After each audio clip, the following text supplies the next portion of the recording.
Assalamu alaikum. Salam to Allah.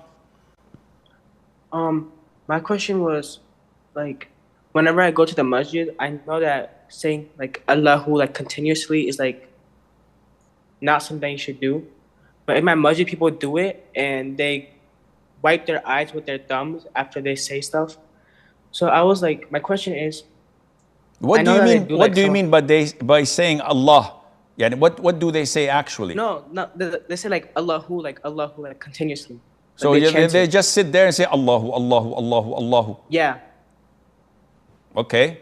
And like sometimes I heard they were like saying a story about how there were these thieves who were like stealing stuff from people's houses. And so when the authorities came, they pretended to pray. And they were saying that it's like a blessing to like pretend to pray. But I know that it's like shirk if you're like pretending to pray. It's like for something else. So what's the So question, Yahi?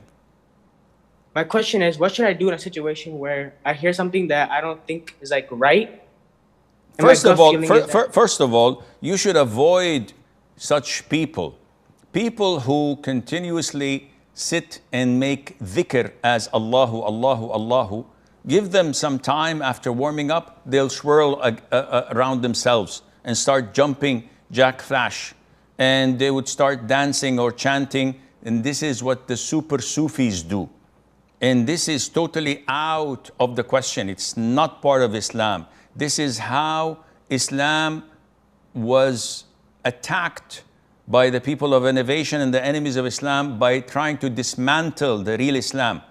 Islam that is based on Quran and Sunnah. And that's why they attack anyone who's from Ahl Sunnah wal Jama'ah who tries to present Islam from the Quran and the Sunnah. They attack them.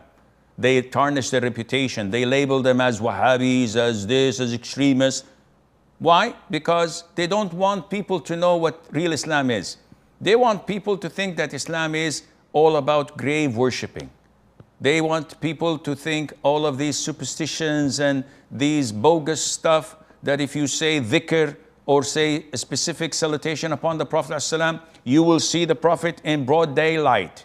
If you go to his grave, he will extend his hand and you will shake him as if he was. What is this?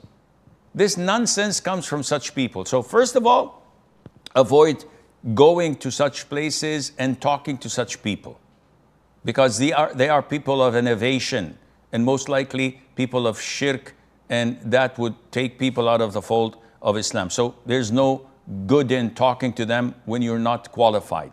Second of all, akhi, look for a masjid that follows the Quran and the Sunnah, a Salafi masjid, of Ahl al-Hadith masjid, people that worship Allah for the love of Allah, following the Quran and the Sunnah, have no prejudice, have no ego or hidden agenda, and that would lead you to Jannah, inshallah.